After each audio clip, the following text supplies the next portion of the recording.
오늘부터는 하나님 나라의 법과 세상 나라의 법, 즉 율법과 성막에 관해 말씀드리고자 합니다. 세상 나라에 세상 법이 존재하듯이 하나님 나라에도 하나님의 법이 존재합니다. 하나님과 하나님의 나라가 눈에 보이지 않는다고 무법천지가 아닙니다. 하나님은 우주 만물과 천지를 창조하셨으므로 창조주 절대자이시고 만물의 주인이십니다.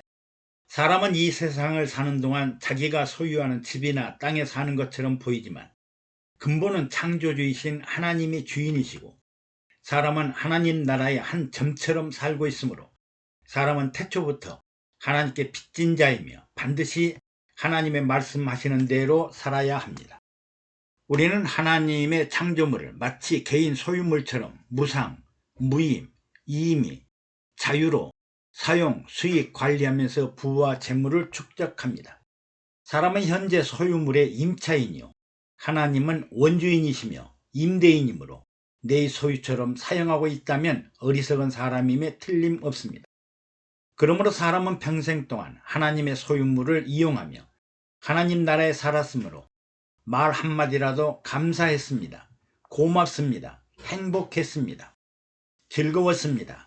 잘 살았습니다 라고 해야 하는데 헤어질 때 아무런 말도 하지 않는다면 하나님도 괘씸하게 생각하고 마음에 새겨들 것입니다.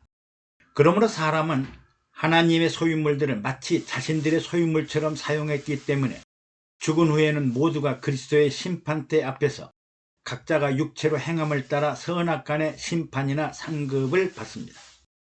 세상 나라에는 왜 수많은 법이 존재할까요? 만약 법이 없으면 이 세상은 엉망진창이 되고 아수라장처럼 난장판이 되고 권력과 힘을 가진 자, 재리에 밝은 자, 영리한 자의 욕심과 욕망으로 부패와 타락과 범죄의 온상이 되기 때문입니다. 또 법에는 보호해야 할 대상이 있습니다. 가정은 가족들을, 국가와 정부는 국민을, 회사나 단체나 조합은 소속된 회원들을 보호해야 할 의무와 책임이 있습니다. 의무와 책임을 다하지 못하면 공동체는 붕괴되고 질서는 파괴되고 폭력과 폭행과 파괴와 무질서가 난무하고 불의와 불법과 부정과 부패가 심각하여 세상은 오염되고 썩은 냄새가 진동하고 엉망진창이 되어 도저히 살 수 없는 세상이 되고 말 것입니다. 여러분은 왜 갑자기 법에 대해 말을 하느냐고 질문할 것입니다. 세상에만 법이 있는 것이 아니라 하나님 나라에도 엄중한 법이 있기 때문입니다. 오늘날 많은 지도자들이 선출되었으나 법에 무지하고 법의 목적과 대상을 모르고 마치 자기 말이 법으로 생각하는 사람들도 있습니다. 이들은 세상의 법 위에 군림할 뿐 아니라 하나님의 법도 전혀 생각하지 않는 사람들입니다. 오만하고 교만하고 거만하여 자기 생각과 뜻대로 무지와 무식의 극치를 보이면서 무법천지에서 무책임하게 일을 하기 때문입니다. 하나님 나라의 최초의 법은 바로 생명과와 선악과입니다. 동산 각종 나무의 실과는 임의로 먹을 수 있으나 선악을 알게 하는 나무의 실과는 먹지 말라. 내가 먹는 날에는 정령 죽으리라는 법입니다. 중앙에 있는 나무의 실과는 먹어도 되는 과실이 있고 먹어서는 안 될 과실이 있습니다.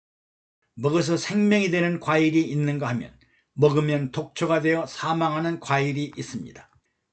이 법을 지키면 하나님이 보장하시는 영생, 영원히 보장받는 생명의 삶을 살 수 있으나 이것을 지키지 못하면 모든 축복과 건강과 행복을 박탈당하고 맙니다.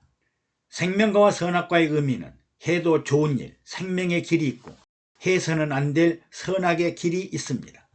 최초 공동체인 가정과 가족 간에도 해도 될 일이 있고 해서는 안 될 일이 있습니다. 국가나 공동체도 해도 될 일이 있고 해서는 안 될 일이 있습니다. 이것이 바로 질서와 통치를 위한 공동체 규약입니다. 이것이 잘 지켜지면 영원히 행복하고 즐겁고 생명감이 넘치는 가정이 됩니다. 가까운 사이라도 마음대로 함부로 해서는 안 됩니다. 아무리 믿는 사이라도, 가까운 친구 사이라도, 부자지간이라도, 부부간이라도, 가족이라도 해서는 될 일과 해서는 안 될 일이 있습니다. 마음대로 함부로 해서는 사망에 이르게 됩니다. 다음으로 하나님의 법과 세상의 법은 규제 대상에 굉장한 차이가 있습니다. 세상 법은 의식주와 생명과 안전을 해치는 죄인을 규제한다면 하나님의 법은 사느냐 죽느냐, 영혼의 생명, 영생을 규제하는 법입니다. 생명과와 선악과는 세상의 법과는 달리 사람들의 인성과 재성에 관한 법이고 영혼의 생명과 사망에 관한 법입니다.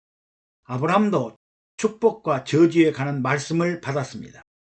너를 축복하는 자를 내가 축복하고 너를 저주하는 자를 내가 저주하리라고 하셨습니다. 그러므로 남을 축복할 줄 아는 좋은 인성을 가진 사람은 하나님의 축복을 받지만 남을 저주하는 나쁜 인성을 가진 사람은 하나님의 저주를 받습니다. 하나님은 아브라함에게 축복하는 사람과 저주하는 사람의 인성과 재성을 깨우쳐 주시고 담대한 믿음과 축복의 길을 가도록 하셨습니다. 선악과는 사망입니다. 선악을 알게 하는 나무의 실과를 먹으면 죽으리라는 사망의 심각성을 느끼지 못합니다. 아담과 하와는 선악과를 따먹고 육체의 생명은 살았으나 영혼의 생명이 사망하고 말았습니다. 영혼이 사망한 아담과 하와는 에덴 동산에서 쫓겨났고 영생을 박탈당하고 말았습니다. 그리고 평생을 가난과 질병과 저주와 죽음의 고난 속에 살았습니다. 영혼이 사망한 사람, 영혼이 죽은 사람, 하나님과 단절된 사람, 절대 주권자와 창조주로부터 단절된 사람, 이런 사람들은 하나님께 도전하고 배신과 배반과 이탈과 탈선을 밥 먹듯이 하고 있습니다. 하나님의 심판을 두려워하지 않는 사람들입니다. 또 세상 나라에서 범죄자는 감옥에 수감되지만 하나님 나라에는 감옥이 없습니다. 중대한 현행 범인은 도피성에 들어가 대제사장의 부활에 일시적인 도피나 보호를 받을 수 있습니다. 하나님 나라는 감옥이 없는 대신에 성막에 가서 죄사함의 제사를 드리며 죽을 죄를 범했더라도 용서를 받아 다시 자유와 해방을 얻습니다.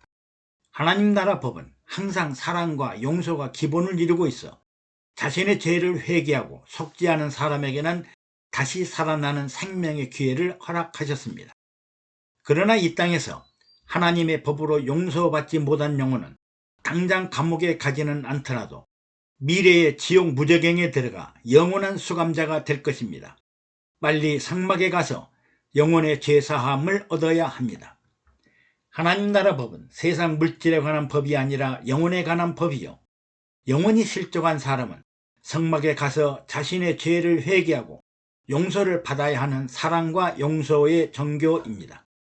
감사합니다. 여러분의 구독과 좋아요 그리고 댓글은 영상 제작에 많은 도움이 됩니다.